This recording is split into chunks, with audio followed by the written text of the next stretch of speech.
ছাত্রলীগের সন্ত্রাসীরা খুনি হাসিনার পেটুয়া বাহিনী 15 জুলাই আমাদের বন্ধুদের উপর ঢাকা বিশ্ববিদ্যালয়ে হামলা করেছিল।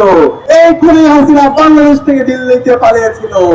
আর কোন মায়ের উপর যদি তোরা হামলা করো, আর কোন বোনের উপর যদি হামলা করো, তোদেরকে আমরা আর এক মুহূর্ত সহ্য করবো না। তোদেরকে বলতে চাই, এই জুলাই বিপ্লবে ছাত্রলীগের সন্ত্রাসীরা খুনি হাসিনার পেটুয়া বাহিনী 15 জুলাই আমাদের বন্ধুদের উপর ঢাকা বিশ্ববিদ্যালয়ে হামলা করেছিল।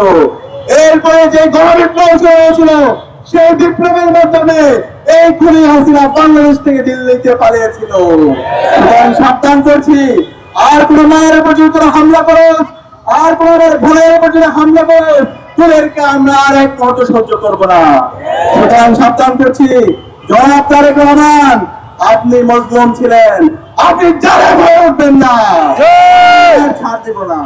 আমরা কি সাথে বলবো বাংলাদেশের সকল নাগরিকদেরকে, যে মা আমাদের 10 মাস 10 দিন গর্ভধারণ করে আমাদেরকে জন্ম দিয়েছে, যে বোনকে আমরা জীবনের সবচেয়ে বেশি ভালোবাসি, সেই বোনকে, সেই মাকে, সেই সন্তানকে যে সন্ত্রাসীরা, যে পুরানদের হামলা করছে, বিভক্ত করার হুমকি দিচ্ছে, তাদের বিরুদ্ধে আগামী 12 ফেব্রুয়ারি গণরায় দিতে হবে।